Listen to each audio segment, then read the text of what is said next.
Alright, today I'm going to show you how to do a Picot cast on using beads.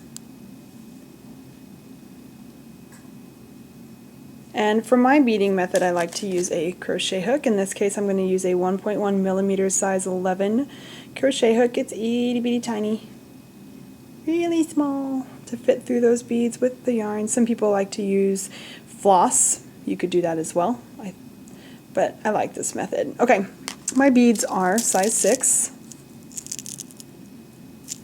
And what I want to do is, before I actually am going to slip the bead on, this particular pattern calls for 4 stitches before I start my picot.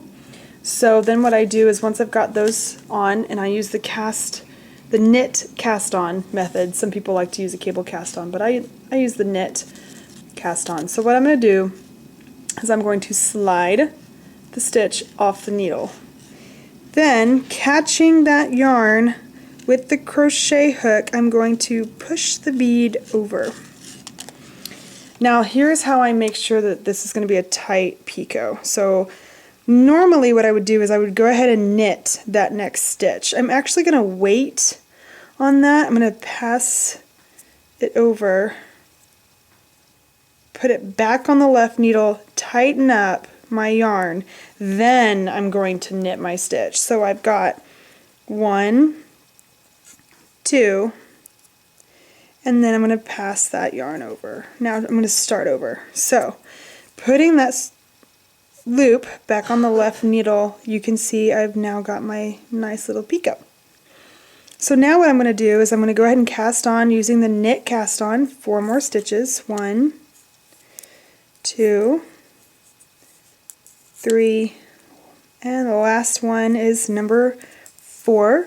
Now I always like to double check and make sure I've cast on the right amount of stitches. So each picot, for when you use 4 stitches, should have 2 between them.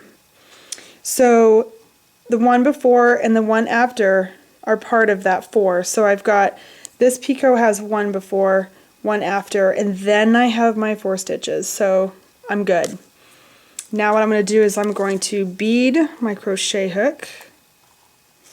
I'm going to slide, catch, and push, and hope that the bead will slide over.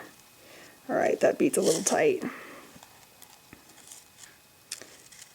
Catch and push. Whee! Alright, so again, what I'm going to do is I'm going to go ahead and put that loop on to the right needle. I'm going to slip the next stitch, pass that original loop over, and slip that other stitch right back onto the left needle, tighten. Now I'm going to go ahead and knit those next 2 stitches. If I don't do it this way, then the loop that has the bead on it will end up being kind of loose, and it warps the picot point. So, alright, and as you can see, I've got my original loop, and then I've got my ending loop. So that's 1 before and 1 after. I'm going to do this one more time for you. So we're going to cast on 4. 1, 2, 3, and 4. Double checking that. Before picot, after 1, 2, 3, 4. I'm good. Alright. Crochet hook. Whee! Remember, slip, catch, and push.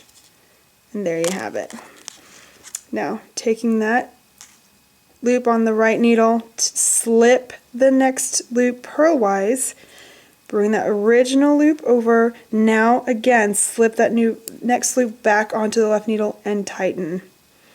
You will not be able to tighten if you knit that second loop. So now I'm going to knit it, and I'm going to knit the second one, and then I'm going to go ahead and bind off one and slip that back over to the left needle. And there you have it. My nice little beaded picot points.